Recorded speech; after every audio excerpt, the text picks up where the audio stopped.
Hi everybody, I'm Robert Glover and the subject of this video is a commentary and analysis of the iPhone scaffolding in MyEclipse for Spring.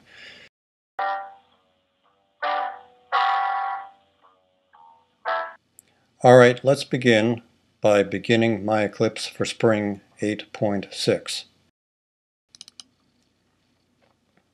As you can see, MyEclipse for Spring 8.6 is coming up, has come up. I'm going to set myself to a new workspace that is empty and never used. Here we are in a brand new Virgin workspace.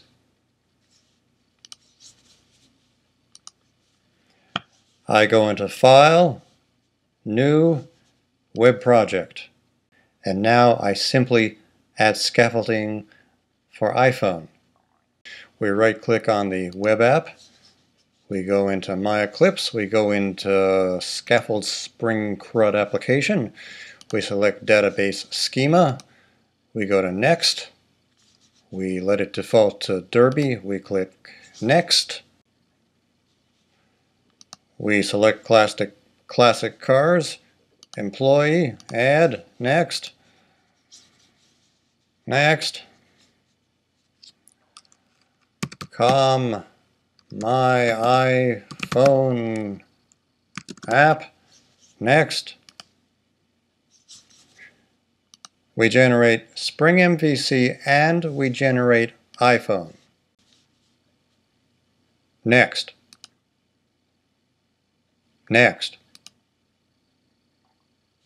Next. Finish.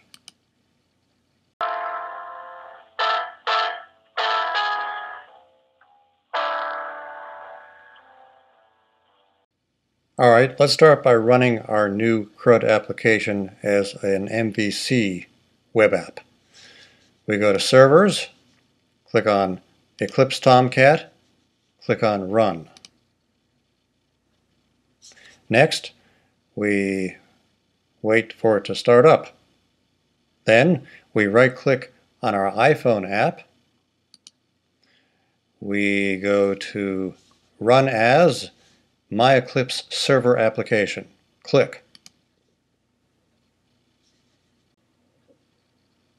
And there, the application is finished. I click on View Employees.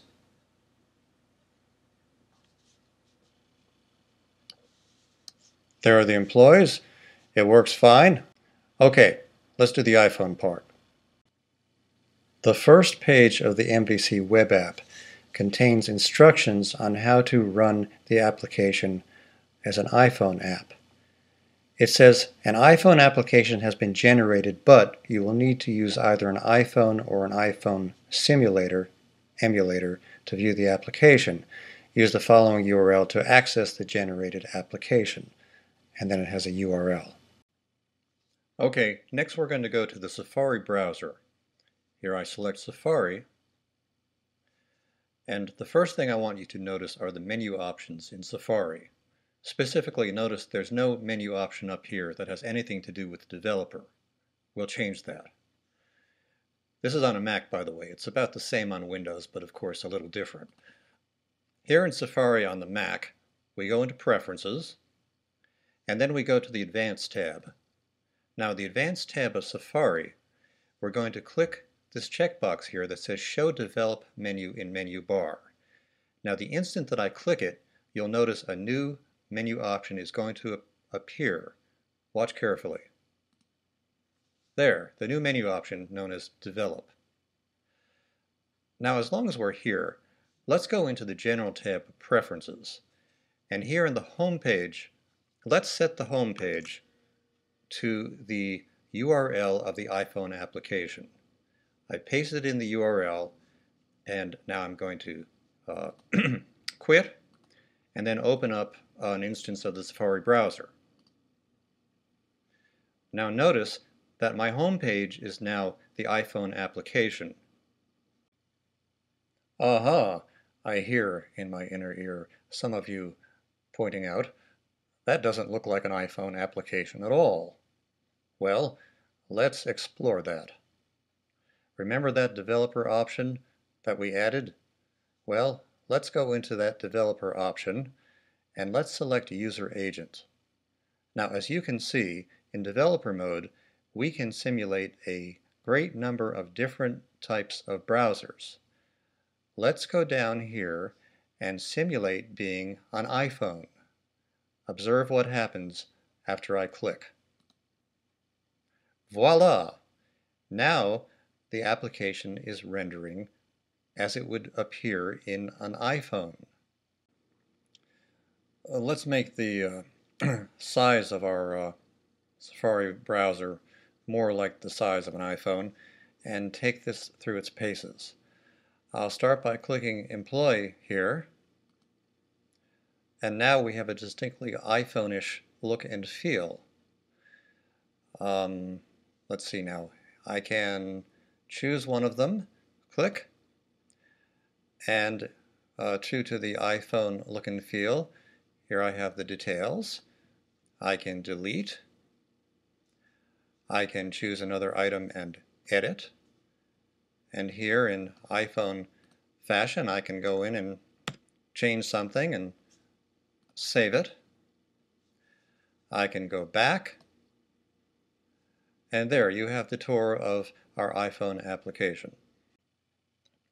Alright, now what you're looking at here is the forums of MyEclipse, specifically the MyEclipse for Spring General Forum. And what you're seeing is a post I made to the Spring MyEclipse General Forum on August 24. And I'm going to be showing you what I discovered and documented in this post about how to display on the console the user agent. Now this is very germane, as you will see. Now at the top of your screen you see a method whose name is listEmployees in a Java program whose name is employeecontroller.java.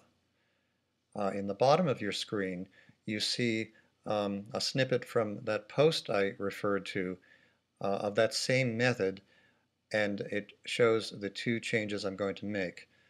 Once I make these two changes, the user agent will display on the console every time that we access this iPhone application. Now on the left of the screen I'm showing the Safari browser rendering our iPhone app, and on the right of the screen I'm showing the console of MyEclipse for Spring, as well as the method that I made the slight change to so that it will display the user agent. Now on the left I click on Employees, and you see in the console on the lower right that it says the user agent is an iPhone. Here we are in the iPhone generated web context XML, which, like anything generated by MyEclipse for Spring, is a joy to study and a lot better written than most of us could do by hand, myself included. What we're looking at here is the iPhone user agent view resolver, and what we need to notice here is this property known as the agent substring. The agent substring's value is iPhone:\u, meaning that any user agent that begins with iPhone:\u will be resolved by the iPhone user agent view resolver. Now we have to do a quick small change which you can read more about in the MyEclipse for Spring General Forum in the post I was involved in on August 24. I've changed the user agent value to be iPhone instead of iPhone:\u. Now the reason I did that is apparent down here. When I use what the system thinks is a real iPhone, the user agent is iPhone:\u, but when I use the Apple iPhone simulator, the user agent is iPhone:\simulator:\. That's the reason we changed the iPhone criteria to end at iPhone.